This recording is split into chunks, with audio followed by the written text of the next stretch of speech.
Hello, everybody. I'm Kanard Lewis, and this right here is our third interview for season 11 for TKW videos, folks. And who do we have here? My man, Will. What's up, Kanard? How's it going? I'm good, bro. I'm good, man. Yeah, just before we get started, just give me, break down who you are, name, class, year, major, just the basics. I got you. Well, guys, most of you guys know my name's William Will. They call me True African Will. I'm from South Sudan, East Africa. I was born and raised there, left when I was 8, moved to Egypt. We got our paperwork done. That was the closest U.S. embassy. And then we finally came to the United States in the year 2000. So I've been here for 15 years total, as far. I'm a senior, about to graduate in two more weeks. And, I've been here for 2.5 semesters, 2.5 years. That's what I've been here. It's because I transferred here last year. All right. Mm-hmm. And what's your major, minor? Oh, I am a communication and video production with minor theater arts. Okay. So I pretty much, want to do a behind-the-scenes work as well, and also be like a radio personality or an actor. So kind of a mix of Tyler Perry and Will Smith together. Yes. That's the way I like to look at it. Two good people. I like. Exactly. You talking about coming from, what is it, South Sudan, South right? Sudan, yes. So, how is that life? Because, not to, be blunt, but, you are an immigrant. Mm-hmm. But, there's always negative connotation on immigrants. But how was it living in South Sudan until 8, then moving to Egypt, and then coming here? Like, how was that process for you? Because like I said, I was fortunate enough to leave when I was so young. So I remember a lot of things, but not everything. You know what I mean? So when I was, for example, in Sudan, because first thing first, Africa is not as bad as the media kind of seem to portray. You know what I mean? What you see on TV is maybe 45-50% of what Africa is. So it's still a lot of good parts out there. Because most people look at Africa, they think about, the jungles or whatever. But it's actually not. It's a lot better. We actually live in a house. Well, we were living good. It's just there's no opportunity in Africa, you know what I'm saying? As far as going to school and having the right finance, you know what I mean? So it was kind of a little bit of a struggle, which is one of the reasons we came to the United States. So living in Sudan, it was kind of nice because we actually had a big house, you know what I'm saying? But it's just there's no money coming in like that, you know what I'm saying? So it was there's no opportunity. So when we left, we moved to Egypt. Like I just said, that's a close U.S. embassy. So with that one, you gotta plead your case. Why should we accept you to come to the United States? Because it's a whole process. You know what I mean? So we got our first case, we got denied. Boom. So then we tried the second time, and then and then they finally accepted us, and then we got so lucky because it's kind of win a lot of many will enter, only a few will win, that type of thing. So we got fortunate, so we got blessed, and then we finally came to the United States with my family. I was fortunate enough to come with my immediate family. So I got 2 older brothers and a sister, and my pops and my mom as well. So we all came in together. So I was kind of fortunate. Not a lot of people get a chance to have that, you know what I mean? What you talk about you having to set your case. Mm-hmm. What was your case? Because, people can, live in their respective countries, and people live because of poverty or, mm-hmm. There's war or it's just not giving them the resources that they need. But what was your family's case? Well, our case, for example, because the government kind of control most of the things, and especially where we live from. So, for example, the government can just come in your house at any given time and just take you. Well, with our case, they kept coming in the middle of the night and just take my father away. You know what I mean? He'll be in jail for a week or 2, and you get beat. It's just that simple. You know what I'm saying? So they come in because our family, we own a huge percentage of cows out there, which is you can make a lot of money on that out there. So when the government cattle and everything. Exactly. So when the government sees that, they kind of want to take control a little bit. So they come in and out. So our case pretty much we're not safe. The government keep coming in to taking our family in and out. You know what I'm saying? So it was it wasn't safe, which is why one of the reasons why my father wasn't in where I was living in for a while. He was usually be in the capital. You know what I mean? Just to kind of escape that a little bit. So that was our case right there, pretty much. We just said we have to leave. We have to flood the town. There's no opportunities here. We just kept getting, taken away. So how come you guys got, what was the difference? Because you get denied once, but get accepted twice. Einstein said, to do the same thing over and over again, mm-hmm. and expect a different result is insanity. So did your family decide to make the case better? Yeah, we just kind of what did they add to it? And we just kind of improving it because you have caseworkers. So you know what I mean. So like kind of like if you're like a lawyer, for example, like you know what I mean. Like it's all about having the right lawyer. So if you don't have the right lawyer, you're gonna keep getting denied. So therefore, you're gonna go hire a better lawyer. That was our case right there. We were able to I forgot if it was. I'm not sure it was the same person that worked on our case or not, but like we just improved our story. You know what I mean? A lot more better, a lot more compelling, a lot more heartwarming. You know what I mean? Like people are able I mean, it has to be some emotion in there. It can't just be we just want to go there for no reason. You know what I mean? You got to have something in there that they could pick up on that, which is one of the reasons that we improve our case and we got accepted.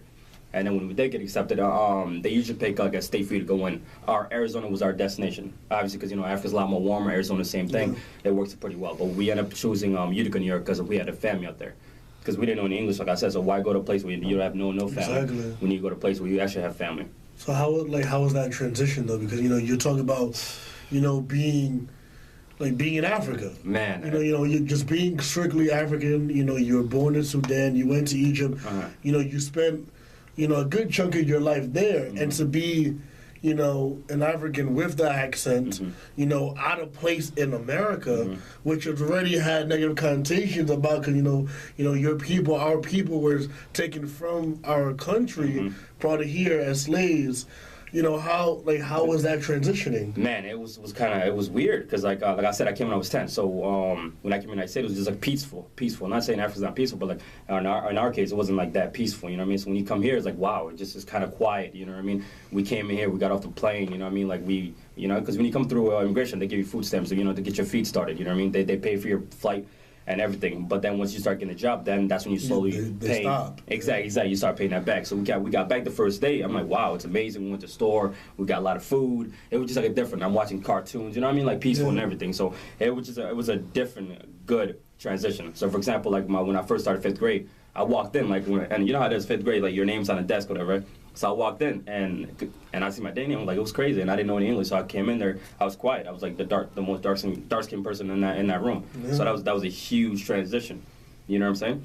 And did you ever get bullied? Yeah, bullied for it. I never got physically bullied, but it was more like verbally. Of course, because understanding how to protect yourself. That's how bullying is done nowadays. Is that they won't step to you physically, but words, education, they'll start laying it out, and they'll make you feel dumb when you're really smart. It's just or you just weren't exposed to because of your circumstances. Yeah. But tell me about that. For that one. Oh, okay. So it was all like verbally. You know what I mean? Like, and that's coming from my own people as well. Because like, oh wow.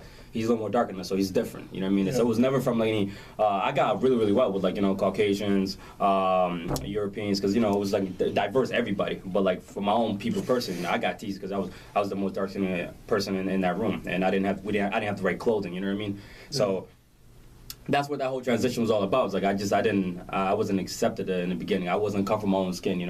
I'm watching shows on TV and I see a lot of more white, predominantly like white shows. You know what I mean? But then at the same time, I was able to watch a UPN where we had the Parkers one-on-one. So those shows right there, those was the time. That was the era. Like so Warren and all that. Yeah, exactly. So Wayne brother. So again, Fresh Prince of Bel-Air, like those like the shows that transition that helped me understand English and learn it. So it was different, and so I wasn't covering my own skin, which is why when I came to high school, that's when I need braces. You know what I mean? Like I'm 100% pure African. Yeah. You know what I'm saying? Like, and not a lot of people say that. So therefore, like once I started switching my style a little bit, I started dressing fly, quote unquote. That's when now I'm starting getting more accepted. People want to be more around me now. You know what I'm saying? So I'm getting the notoriety from them. So that's when I'm like, I need to be true to this. I need to be true to myself. I need to embrace Africa, which is where the name True African came from. It's like I wasn't proud of to be an African when I first got here, but then when I first why is that? Well, like I just told you, like like me being a little more different as far as like my skin complexion. You talk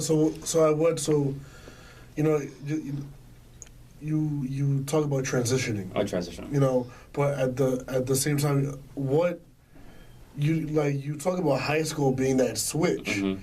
But what about high school? Because you talk about being outcast, and now you don't want to represent your own culture, which many people do. Don't do well. It's like they want to. Hide away from their blackness or their whiteness or their Latino-ness. They want to hide away from it because either they're embarrassed or because they're being marginalized. So what made you not care anymore? Man, it just kind of like more like I don't know what it is. It's just something kind of just triggered in. I just kind of like I started working. You know what I mean? So I started like money started coming in. So therefore you switch your style a little bit. You start keeping up with what people are wearing, like the latest, kind of like fit in a little bit. You know what I mean? You have the right clothes on, right sneakers on. That's where that's where I kind of like, okay, well, not fit in. And now now I'm getting that attention. Like, people want to talk to me, want to be friends with me. Wow, okay, now we respect you more. It's kind of like, that's just exactly what it is. Kids want to just, like, if you fit in with them, like, you're good to go.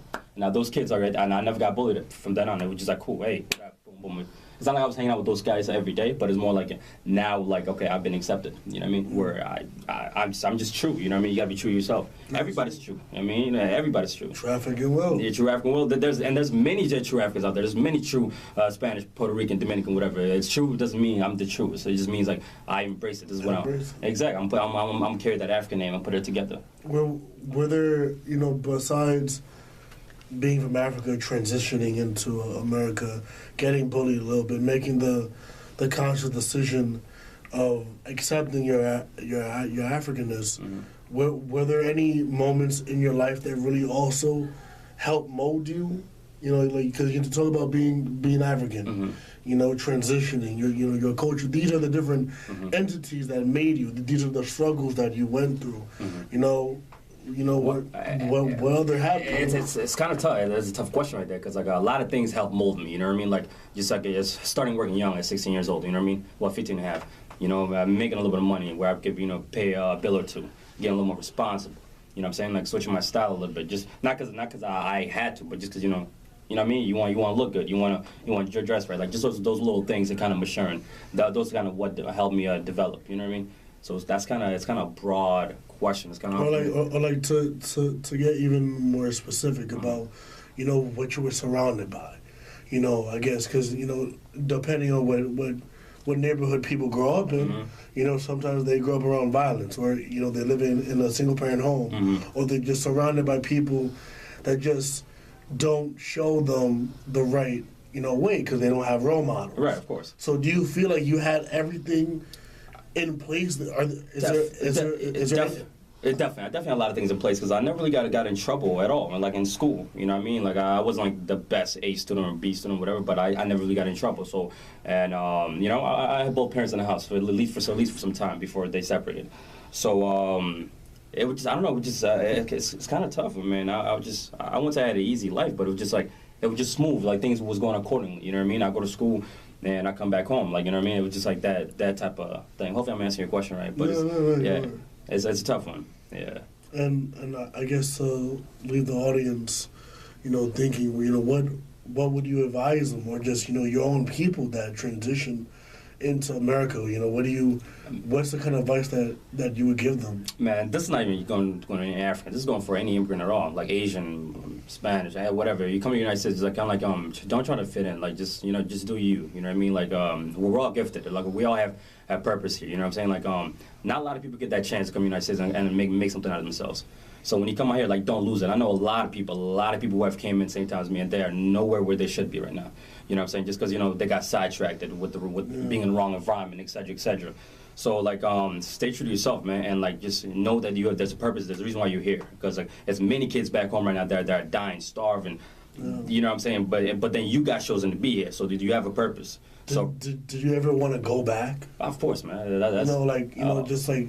Like, was it ever that bad where you would have chose being in Sudan or South Sudan more than being in America? Nah, I wouldn't say that. I wouldn't say that because I always loved living in the United States just because, I've adapted to it. It's fun. You know what I mean? Like, it's like you can do so many things here. You know what I'm saying? As far as working-wise, as far as school-wise. Like, there's not a lot of things that can take you out of focus. You know what I'm saying? So I wouldn't say I would trade and start my life all over in Sudan, or else I wouldn't be the same person I am right now. One thing I can tell you, I definitely plan on going back and actually like having a house there, where I can stay there for a little bit and come back. But as far as like permanently living in my own country, I mean, not anytime soon because things are not. It's not as safe as it should be. No, yeah. Right. So I don't regret anything. I definitely would like to go back, show the kids, hey, I made it for a reason. Now I'm here to do something for you. So you know what I mean. So if I come here and not do anything in my life, I feel like it's just I robbed them. You know what I'm saying? It's like I robbed them because if somebody got chosen and came here and made it and they didn't do anything, I'm like, come on, really? I could have did better than that. You know what I'm saying? That got a responsibility. Exactly. We all have responsibilities, bro. It just gotta find your gift, man, and just make it happen. You know what I'm saying? Everybody has a gift. So me, I got blessed where I could talk to anybody. I don't care who you are.